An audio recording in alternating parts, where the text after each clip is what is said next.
Alright, ladies and gentlemen, welcome to the very first episode of Race Night, which basically this whole show is just going to be me going through my massive racing game collection and just showing them all off, giving you a tour of the whole place. So to start off, we've got Need for Speed Hot Pursuit, which is the remaster of the remake of Need for Speed 3 Hot Pursuit. Not to be confused with any of those, or Hot Pursuit 2.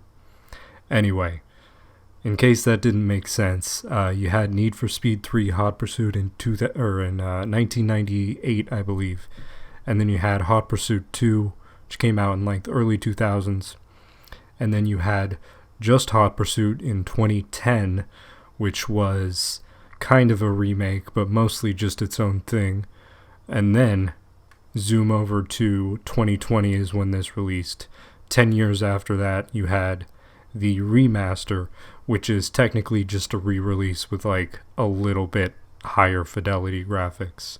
But yeah, that's what you get. And then also the 2010 Hot Pursuit had some DLCs, some expansions and stuff they threw in there, which have been added to this game free of charge. And this remaster was also, I believe, only costing like $35-40 when it came out, and then you can even get it on sale for less than that, like $30 flat. So let's get into it. Here we've got a big map. Now this actually demonstrates that the world is an open map, kind of, but not really, because you've got this big game map in which all of the races take place on, but they're all divided into closed courses, basically. So it both isn't and is an open world map. But yeah, let's just select one of these. Let's do a racer, first of all. Let's start with like a reasonably slow car. Alright, so here's some early cars in the game. These are basically the slowest ones you got. But the game pretty much abandons these, after 20 minutes. But I'd like to go back and drive one of them just to be able to demonstrate. So let's get into these WRX here. And then you could almost hear that lady talking. She basically gives you a summary of all the cars and their history and whatnot, which is basically a throwback to the original Hot Pursuit, which had like a showcase mode, I believe it was called, in which you could get like specifications on all the cars and the history of the cars and interior photos and lots of stuff like that. So here we are in the race.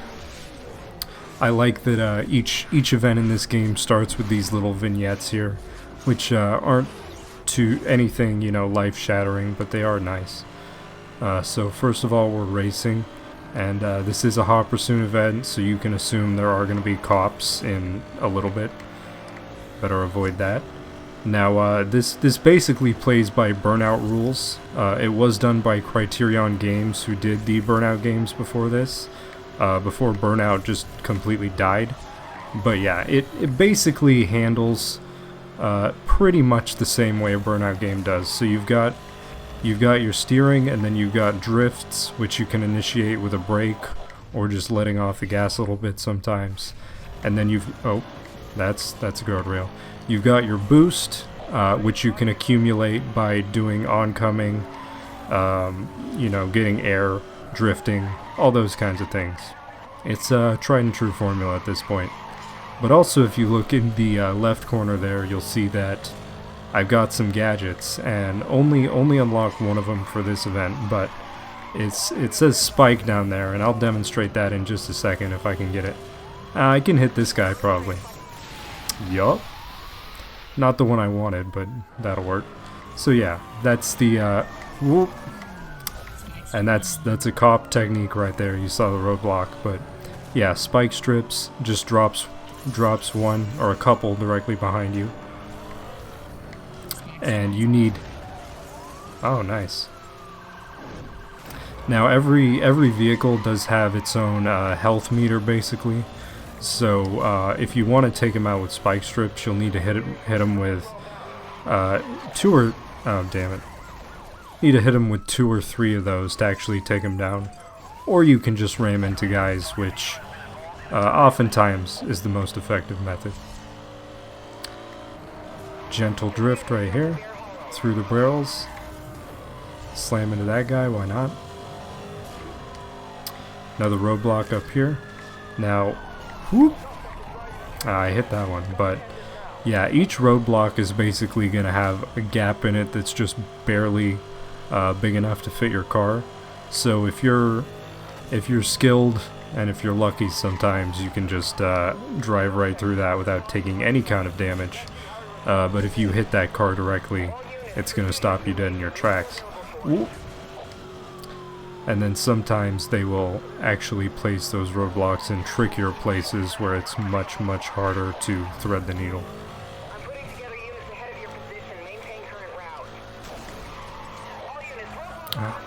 They're really throwing these things at me. Ooh. See? Got through that one. Alright, I think I'm in a comfortable lead at this point.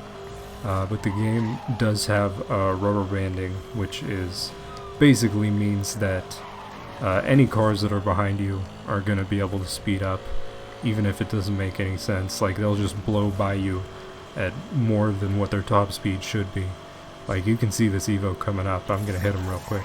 Ah, missed. Yeah, you can also see you got the rear view mirror up there, which you use to line up the spike strips. If you didn't have that, it would be basically impossible.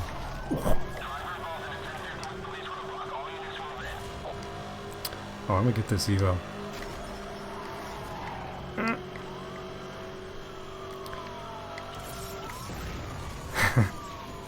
But yeah, during a hot pursuit, like... oh, that was the finish line, actually. But during a hot pursuit, like, you can take out cops, you can take out the other racers, it does not matter. Although the other racers will not target you, so that gives you an unfair advantage. Alright, so we did an event as a racer, now let's do an event as one of those dirty pigs. Alright, we got... let's do a hot pursuit with cops. This one, rule of law, why not? It'll definitely be some faster cars in this one. Let's do... oh, this is one of the Porsche events. Let's just hop into 959 here.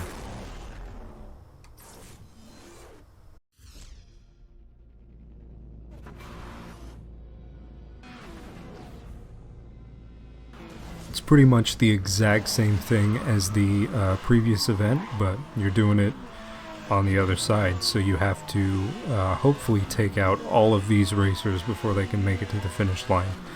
And now if you look in the bottom left corner there, you'll see that I got all my gadgets, and the cops actually do have a couple different options than the racers do. So yeah, you can see you got roadblocks there, which you saw before. You got spikes, which you also saw. There's EMP on the left, which is basically a projectile type attack, which isn't actually that great. And then you got heli, which is going to spawn a chopper that will follow all of the cars and drop a spike strip in front of them. Let's demonstrate EMP right... oh, nope, I just got jammed. That's actually one of the racer's gadgets they can also use, which will interfere with your ability to use any offense.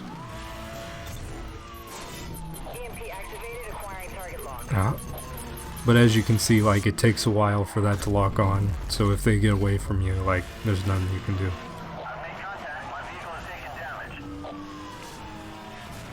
Let's pop a roadblock, why not? Oh, can take an alternate route up here.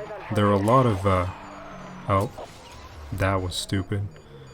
As I was about to say, there are a lot of alternate routes in this game, and not all of them are better than the main road, which I just demonstrated. Let's hit that EMP again, and you know, come on. So yeah, as I was saying, they miss a lot. The worst part is they don't even do all that much damage. You gotta hit cars with another 2 or 3 of those to actually permanently take them down. And you only start with 5 of these in this event, and in some it's even less. let's do the chopper here. But yeah, chopper is probably the easiest to use because you don't really have to do anything except hit the button. Let's get up there. Hopefully I can get ahead and drop some spikes. Like right now.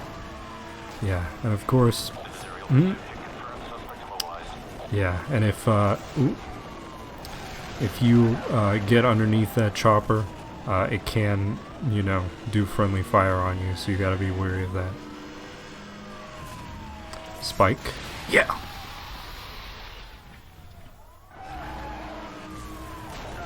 Take that one down. Yeah, and for all these, you know... that was fine. That was fine. Yeah, but for all these fancy gadgets, like, oftentimes the most effective thing is just to ram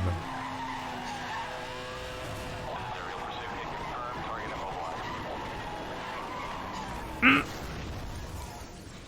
Hell yeah.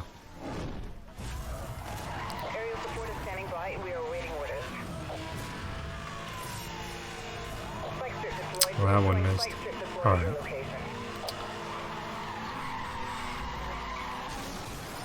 Oh, come on. Stupid Cobalt. Alright, let's just do another block here. I'm not too worried about, you know, failing this.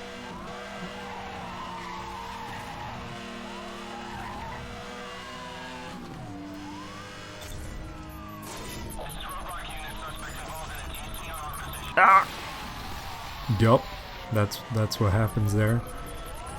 If you get hit by that spike strip, it'll basically stop you dead in your tracks 100% of the time, which makes them very, very annoying. All units, local EMPs are authorized for use. Now let's just do another heli. Roger that, there is pursuit unit engaging. We're on suspect.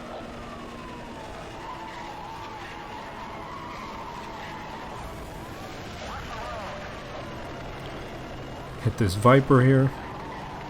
I've made contact. He has sustained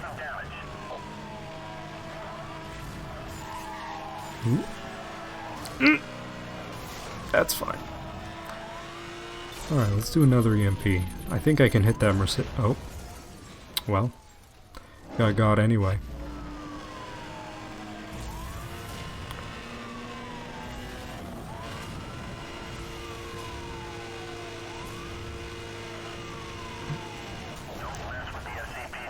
Just glanced him there.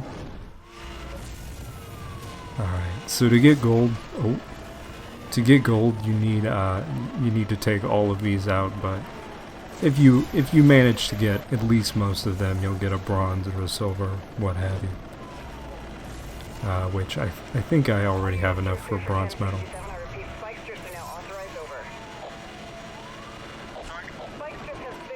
Oh, you can also see the chopper went away there because it cannot go through tunnels. Which makes sense. If I can just get this 918... Ooh, GTR. Just hit another spike here. Oh, come... Oh, no. I was looking behind me. Oh. Oh, well. I did okay. 5 of 7. So yeah, the big draw with this game is of course the hot pursuit mode, but you've also got like regular races over here which are basically the same thing with no cops and no gadgets, so it's kind of less interesting that way. And then you've also got time trials with your racers and your cops, but that's basically all of the game modes that it has. But you know, it's fun in its simplicity. It's more of these vignettes, and we're about to get into the race in just a moment.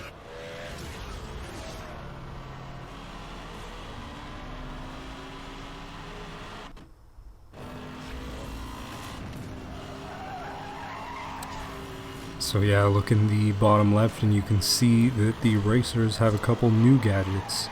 You got the jammer on the right, which you kind of saw before, and then we've got turbo up top, which is fun because it basically boosts you up to your top speed in 1 or 2 seconds flat.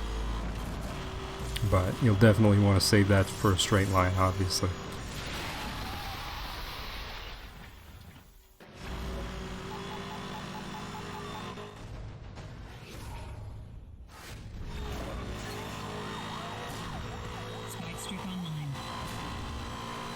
So yeah, oh, that was some target fixation or something right there. I'm sorry.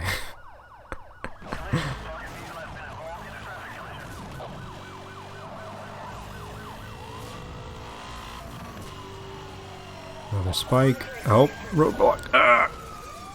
Couldn't make it through that gap.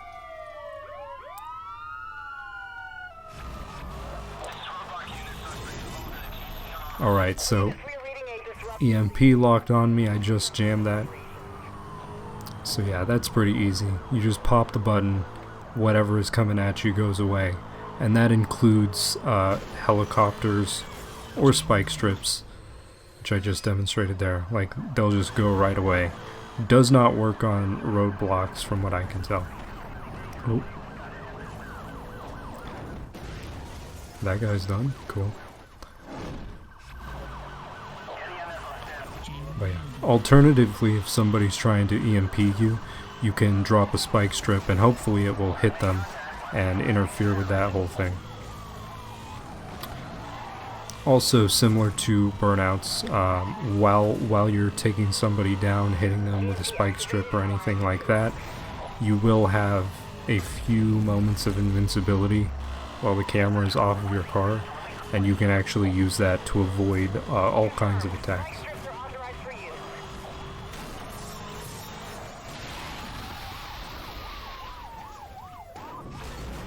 Ooh. Going fast here. But yeah, can I demonstrate turbo right here? No, that's not nearly enough.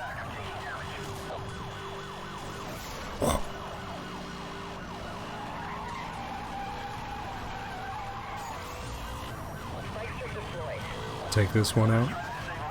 Oh, not quite.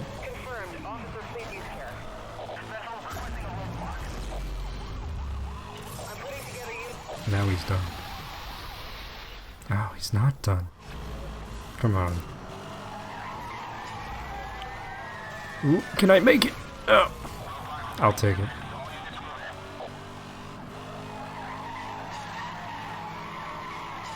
Drifting, very easy. You just line it up and it pretty much carries you through. I think I can hit the turbo on this next curve. Yeah, I'm just gonna pop it and see what happens. Whoop. But yeah, you gotta be wary of hitting anything as you do that. Oh, there's a turn right here. So that's gonna be fun. That's fine. But yeah, another great thing about that turbo is Another great thing about that turbo is basically if there are any opponents in front of you, if you hit them when you're using that, they're just going to disintegrate in front of you, which doesn't make sense from a physics standpoint, but it is a lot of fun.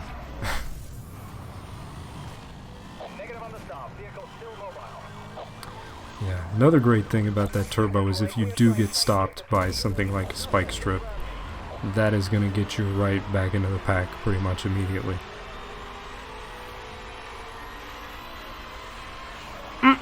Ah, I was trying to hit him.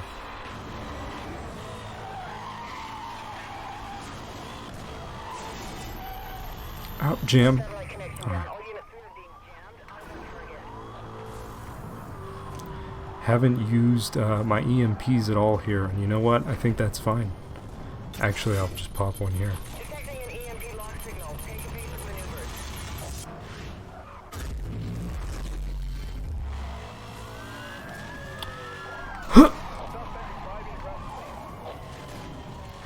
Yeah, you can see the saturation going out of the screen here, which basically means that I'm very low on health, and if I get hit again,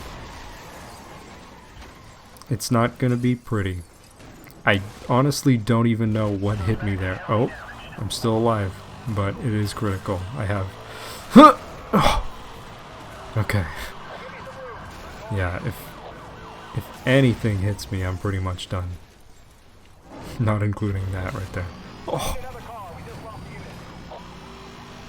How much distance? I got 2.8 miles. That might be too far to make it, honestly. Come on.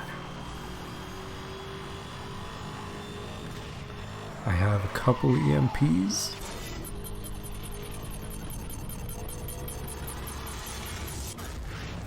Yeah. Alright, I think I'm back in first. Ah! No. Are you for real? Oh my god. Game kind of screwed me there, don't you think? Well, now I'm in fourth. But I guess that's better than being taken down.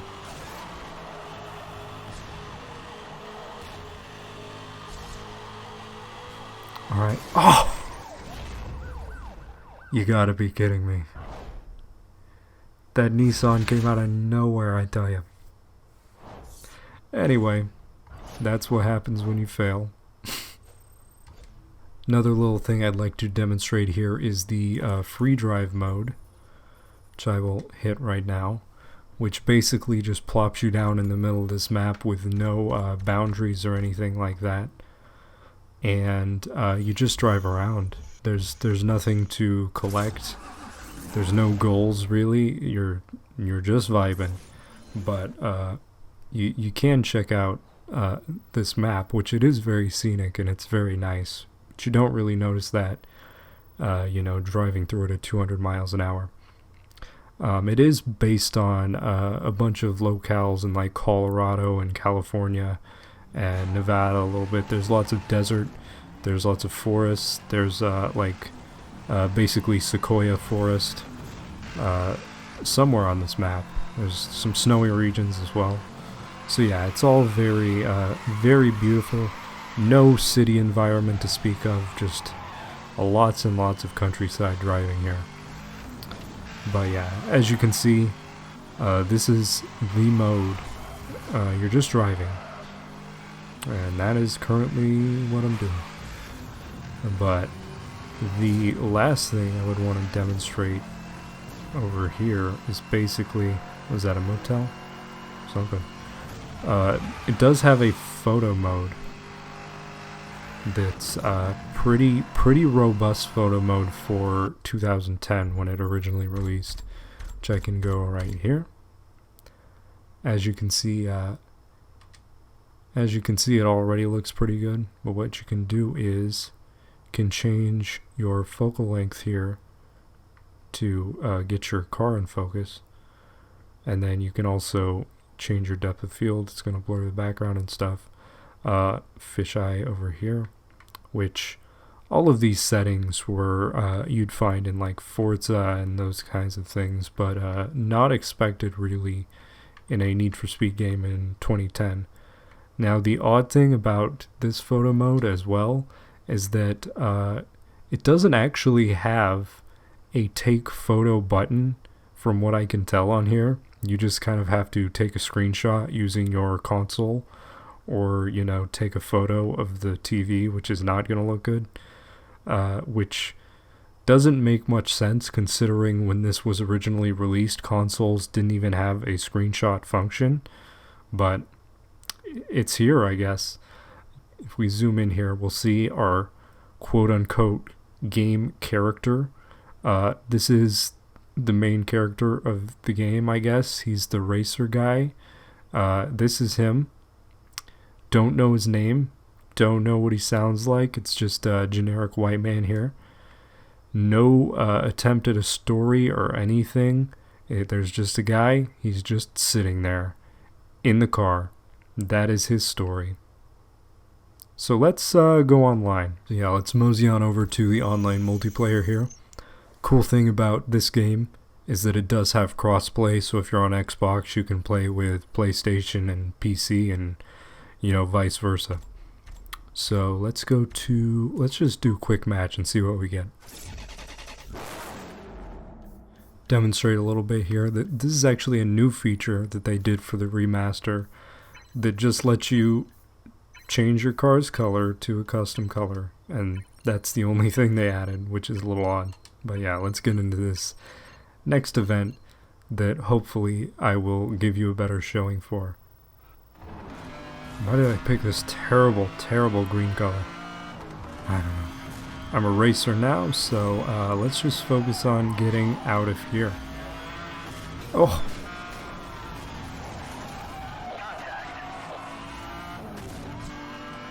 And the nice thing about being the racers is I believe as long as one racer makes it to the end, you basically win. Oh! It's just... oh my god. Ah.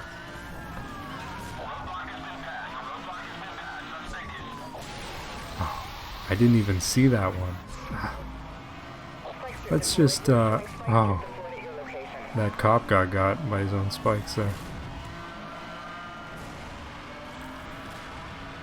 Let's pop a turbo here, why not? Max out this McLaren F1 at 240. Oh, Jesus.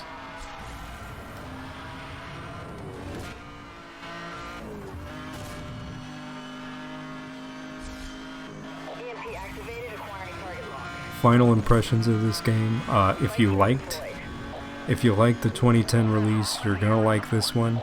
If you haven't played the 2010 one and you're just curious about it, can I jam? Yeah. If you're just curious about this, I would probably pick it up. You know, you can consistently find this on sale for not too much money, like 25-30 bucks. Totally worth it at that price point. This game looks real good for a 10-year-old game that's just been massaged a little bit, you know. Back when I played the original, I thought that version was a looker, and this one really takes it to the next level. It's not a huge graphical overhaul, they basically just upped the resolution a little bit, but it looks very sleek and modern.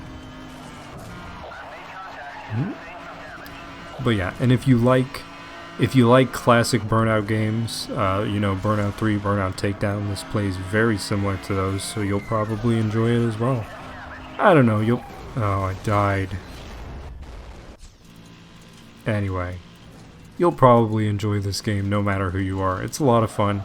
Very simple, but very fun in its simplicity. And, you know, pick it up. And, you know, if you're a new viewer, you can go ahead and subscribe. I've got more episodes of Race Night that are going to be coming out Friday nights, demonstrating my entire racing game collection, that, you know, all the ones I can capture at least. Next week it'll probably be Trail Makers, which is a fun little customizable vehicle game. And I've also got a show that's recently released called Drive-In Theater. What is this guy doing? Anyway, I've got Drive-In Theater, which is releasing on Wednesday nights. The first and second episodes are probably out by the time this video is coming out. First episode was Too Fast, Too Furious with Yuri Tereshin of the Straight Pipes and Matt Becker. And then I've got the Love Bug 1997. Oof, that was not good. Got the Love Bug 1997 remake with Tony Scott and Joe Ligo. And next week it'll probably be Torque with Yuri Tereshin again and Alex Hevesy.